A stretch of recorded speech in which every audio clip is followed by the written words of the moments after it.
ಗಿರೀಶ್ ಕಾರ್ನಾಡರನ್ನೂ ಸಹಿತ ನೀವು ತೆಗೆದುಕೊಂಡ್ರೆ ಇದು ಈ ಹವ್ಯಾಸಿತನ ಅನ್ನುವುದು ಮಾಯವಾಗಿ ವಾಣಿಜ್ಯತನ ಬಂದಿರುವುದು ಅಲ್ಲಿಯೂ ಸಹಿತ ಅವರ ಕೃತಿಗಳಲ್ಲಿಯೂ ಸಹಿತ ಬಂದರೂ ಕೆಲವು ಮಾತನ್ನ ನಾವು ಇಲ್ಲಿ ಹೇಳಲೇಬೇಕು.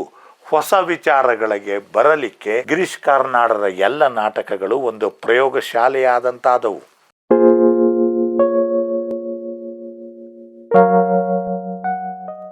ವಿವಿಧ ಲಿಪಿಯ ಎಲ್ಲ ಶ್ರೋತೃವರ್ಗವೇ, ವಾಚಕ ವರ್ಗವೇ ಮತ್ತು ನೋಡುಗರೆ, ಕಳೆದ ಕೆಲವು ದಿನಗಳಿಂದ ರಂಗಧಾರೆ, ರಂಗಮಂಥನ, ರಂಗಸಾಗರ ಹೀಗೆ ಬೇರೆ ಬೇರೆ ಶಬ್ದಗಳನ್ನೇ ಉಚ್ಚರಿಸುತ್ತಾ ರಂಗಭೂಮಿಯ ಬಗ್ಗೆ ಒಟ್ಟಿನಲ್ಲಿ ಹೇಳುವುದಾದರೆ ಪ್ರದರ್ಶಕ ಕಲೆಗಳ ಬಗ್ಗೆ ಒಂದಿಷ್ಟು ನಮಗೆ ತಿಳಿದಂತೆ ಹೊಸ ಹೊಸ ದೃಷ್ಟಿಕೋನದಲ್ಲಿ ಇವುಗಳನ್ನು ನೋಡುವ ವಿಚಾರವನ್ನು ತಮ್ಮೆದುರು ಪ್ರಸ್ತುತಪಡಿಸ್ತಾ ಇದ್ದೇನೆ. ಸ್ನೇಹಿತರೆ, ಹಣ ಗಳಿಸುವುದೇ ಪ್ರಧಾನವಾಗಿ, ಹವ್ಯಾಸಿತನ ಸಾವಕಾಶವಾಗಿ ಮಾಯವಾಗುತ್ತಿದೆ ಅಂತ ಈಗಾಗಲೇ ನಾನು ಹೇಳಿದ್ದೇನೆ. ಆದರೆ ಹವ್ಯಾಸಿತನ ಯಾಕೆ ಹಾಗೆ ಮಾಯವಾಗಬೇಕು? ಹವ್ಯಾಸಿತನದಲ್ಲಿ ಒಂದು ಪ್ರಯೋಗದವಿದೆ, ಪ್ರಯೋಗದ ಯೋಗವೂ ಇದೆ. ಹೀಗಾಗಿ ಹವ್ಯಾಸಿ ರಂಗಭೂಮಿ ಅನ್ನುವುದು ಒಂದು ಪ್ರಯೋಗಶಾಲೆ. ಅಲ್ಲಿ ತಪ್ಪು ಒಪ್ಪುಗಳೇ ಮುಂದಿನ ನಮ್ಮ ಉತ್ಪನ್ನಗಳನ್ನು, ಅಂದರೆ ಪ್ರಾಡಕ್ಟ್ಗಳನ್ನು, ಅದು ವಾಣಿಜ್ಯಾತ್ಮಕವಾಗಿ ಇರಬಹುದು ಅಥವಾ ಇರದೇ ಇರಬಹುದು, ಕಲಾತ್ಮಕವಾಗಿ ಇರಬಹುದು, ಅಲ್ಲಿ ಅವುಗಳನ್ನು ನಿರ್ಧರಿಸುತ್ತವೆ. ಇದಕ್ಕಾಗಿ ಪ್ರಯೋಗಶಾಲೆಯ ಉಳಿವಿಗಾಗಿ ಹೊಸ ಹೊಸ ಆವಿಷ್ಕಾರ, ಸಂಶೋಧನೆಗಳು ಮಾಡಬೇಕಾಗಿದೆ.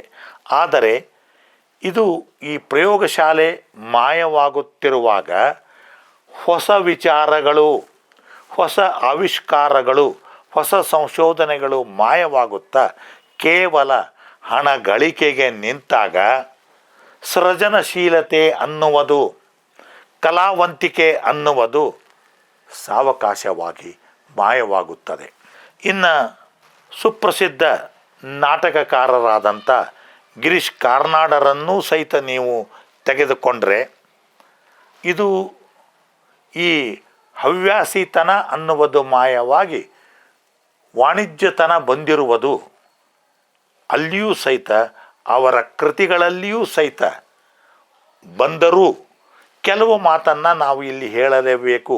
ಹೊಸ ವಿಚಾರಗಳಿಗೆ ಬರಲಿಕ್ಕೆ ಗಿರೀಶ್ ಕಾರ್ನಾಡರ ಎಲ್ಲ ನಾಟಕಗಳು ಒಂದು ಪ್ರಯೋಗಶಾಲೆಯಾದಂತಾದವು.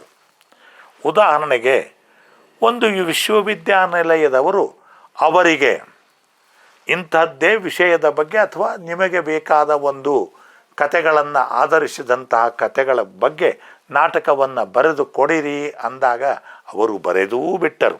ನಾನು ಯಾಕೆ ಈ ಮಾತನ್ನು ಹೇಳ್ತೇನೆ ಅಂದರೆ, ಕಾರ್ನಾಡರ ನಾಟಕಗಳನ್ನು ನೀವು ನೋಡಿದವರು ಜಾನಪದ ಪುರಾಣದ ಕಥೆಗಳು, ಅವನ ರುಂಡ ಇವನಿಗೆ, ಇವನ ಮುಂಡ ಅವನಿಗೆ, ಗಂಡು ಹೆಣ್ಣುಗಳ ಒಂದು ರೀತಿಯ ವಿವಾಹೇತರ ಸಂಬಂಧಗಳು, ಇವು ಎಲ್ಲವೂ ಅವರ ನಾಟಕದಲ್ಲಿ ಢಾಳಾಗಿ ಬರುವಂತಹ ವಿಷಯಗಳು. ಇಲ್ಲಿ ಒಂದು ರೀತಿಯ ಪ್ರಯೋಗಗಳನ್ನು ನೀವು ನೋಡಬಹುದು. ಈ ಪ್ರಯೋಗಗಳ ಒಂದು ಮೂಲ ನಮ್ಮ ಭಾರತೀಯ ಜನಪದ ಕಥೆಗಳ ಇದ್ದರೂ ಸಹಿತ, ಯಾಕೆಂದರೆ ಅವರು ಎ.ಕೆ. ರಾಮಾನುಜನ್ ಅವರ ಸ್ನೇಹಿತರಾಗಿದ್ದರು.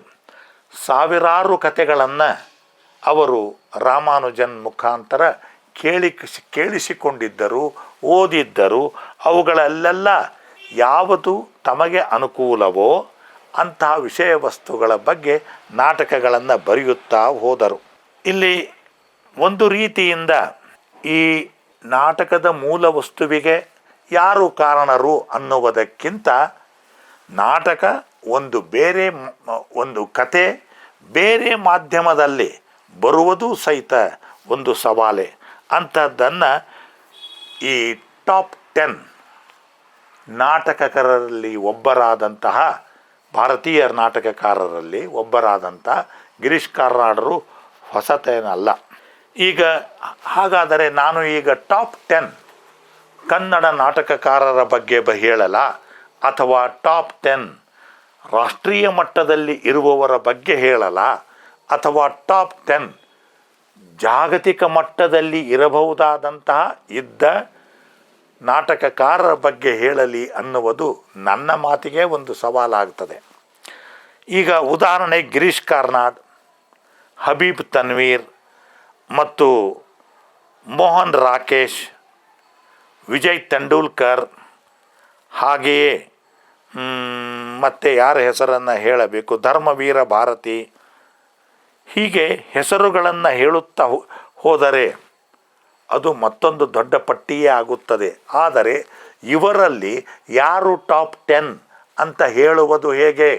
ಅವರ ನಾಟಕ ಕೃತಿಗಳು ಮಾರಾಟವಾದದರ ಆಧಾರವನ್ನು ಮಾಡಿಕೊಂಡು ಹೇಳಬೇಕು, ಅಥವಾ ಅವರ ಕೃತಿಗಳು ಎಷ್ಟು ಭಾಷೆಗೆ ಅನುವಾದಗೊಂಡಾವೆ ಅಥವಾ ಮಾರ್ಪಾಡುಗೊಂಡಾವೆ ಅನ್ನುವುದರ ಬಗ್ಗೆ ಹೇಳಬೇಕೆ, ಅಥವಾ ಅವರ ಪ್ರಯೋಗಗಳು ಎಷ್ಟಾಗಿವೆ ನಾಟಕಗಳದ್ದು ಅದರ ಮೇಲೆ ಹೇಳಬೇಕಾ, ಯಾವುದರ ಮೇಲೆ ಹೇಳಬೇಕು?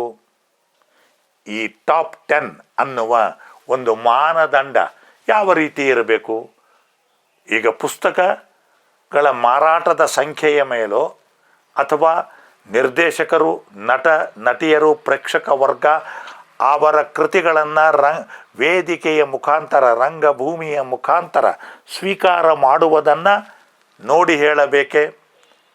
ಉದಾಹರಣೆಗೆ ಕಾರ್ನಾಡರ ನಾಟಕದಲ್ಲಿ ಕನ್ನಡ ಬರೆದದ್ದು ತುಘಲಕ್ ಹೆಚ್ಚು ಪ್ರಯೋಗಗಳನ್ನು ಕಂಡ ನಾಟಕ, ಹಾಗೆಯೇ ಹಯವದನ, ಹಾಗೆಯೇ ಅಗ್ನಿ ಮತ್ತು ಮಳೆ ಅನ್ನುವ ನಾಟಕಗಳು.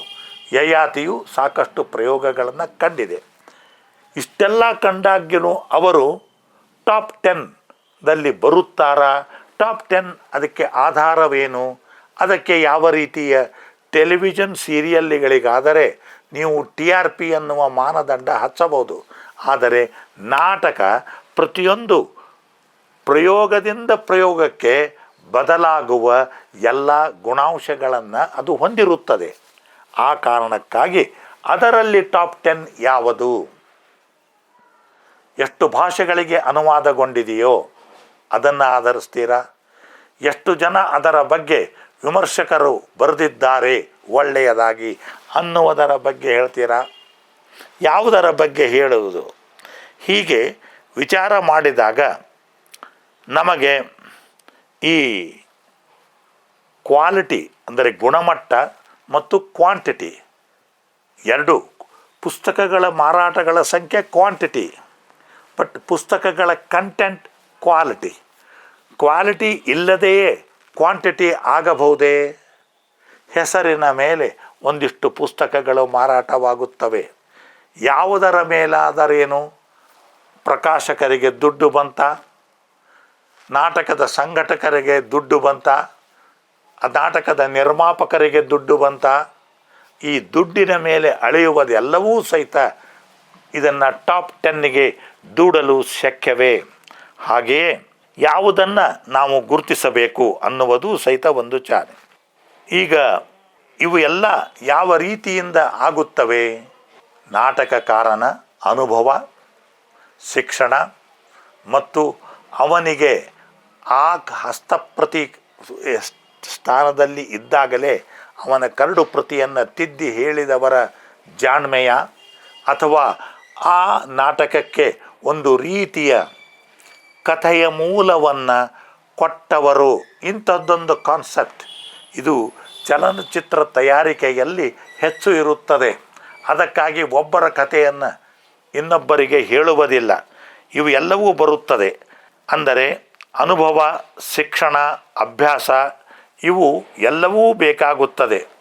ಆದ್ದರಿಂದ ಈ ವೃತ್ತಿ, ನಾಟಕ ಬರೆಯುವುದನ್ನೇ ವೃತ್ತಿಯನ್ನಾಗಿ ಮಾಡಿಕೊಳ್ಳುವುದು, ಅದೇ ರೀತಿ ಅರೆ ವೃತ್ತಿ, ಈ ಕಡೆ ಯಾವುದೋ ಒಂದು ಕೆಲಸವನ್ನು ಮಾಡ್ತಾ ಉದರಂಭರಣಕ್ಕಾಗಿ ನಾಟಕವನ್ನು ಬರೀತಿದ್ದರೆ, ಇನ್ನೊಂದು ಹವ್ಯಾಸಿಯಾಗಿ ನಾಟಕವನ್ನು ಬರೆಯುವುದು. ಈ ಹವ್ಯಾಸಿ ದಾರಿಯೋ ಅರೆ ವೃತ್ತಿಯ ದಾರಿಯೋ ವೃತ್ತಿಯ ದಾರಿಯೋ ಆಯ್ಕೆ ನಮ್ಮದು ನಿಮ್ಮದು. ಯಾರು ಈ ನಾಟಕ ರಚನೆ, ರಂಗಭೂಮಿಯ ಆಶ್ರಯ, ರಂಗಭೂಮಿಯಲ್ಲಿ ದುಡಿಯುವುದು ಇತ್ಯಾದಿ ವಿಷಯಗಳನ್ನು ತಲೆಯಲ್ಲಿ ಹಾಕಿಕೊಂಡಿರುತ್ತಾರೋ, ಯಾವ ದಾರಿಯನ್ನು ನೀವು ಹಿಡಿದು ಜನಪ್ರಿಯತೆ, ಹಣ ಗಳಿಸುವುದು ಮತ್ತು ನಿಮ್ಮ ಆತ್ಮತೃಪ್ತಿಯನ್ನು ಪಡೆದುಕೊಳ್ಳುತ್ತೀರೋ ಅನ್ನುವುದು ಮುಖ್ಯವಾಗುತ್ತದೆ. ಆದರೆ ಎಲ್ಲದಕ್ಕೂ ಮುಖ್ಯ ಆಯ್ಕೆ ನಿಮ್ಮದು. ಮತ್ತೊಬ್ಬರಿಗೆ, ನಿಮ್ಮ ಊರಿಗೆಯವರು ಮತ್ತೊಂದು ಕ್ಷೇತ್ರದಲ್ಲಿ ಹೆಸರು ಮಾಡಬಹುದು, ಆವಾಗ ಕರುಬಬಾರದು. ಇದು ನನ್ನ ಆಯ್ಕೆ, ಐ ಲವ್ ದಿಸ್ ಅನ್ನುವ, I love this and I have A passionate interest for this, ನನಗೊಂದು ಉತ್ಕಟವಾದ ಇಚ್ಛೆ ಇದೆ, ಇಲ್ಲಿ ಏನಾದರೂ ಮಾಡಬೇಕು ಅಂತ ಅನ್ನುವಂತಹ ಭಾವನೆ ಬಂದಾಗ ನಾವು ರಂಗಭೂಮಿಯಲ್ಲಿ ಅದಕ್ಕೆ ಯಾವುದೇ ಲೇಬಲ್ ಹಚ್ಚಿ, ಅಂದರೆ ಹವ್ಯಾಸಿ ಅಂತಾದರೂ ಹಚ್ಚಿ, ಅರೆ ವೃತ್ತಿ ಅಂತಾದರೂ ಹಚ್ಚಿ, ವೃತ್ತಿ ಅಂತಾದರೂ ಹಚ್ಚಿ, ಅದು ನಮಗೆ ಎಲ್ಲವನ್ನು ಕೊಡಲು ಸಾಧ್ಯ ಅಂತ ನನಗೆ ಅನಿಸುತ್ತದೆ.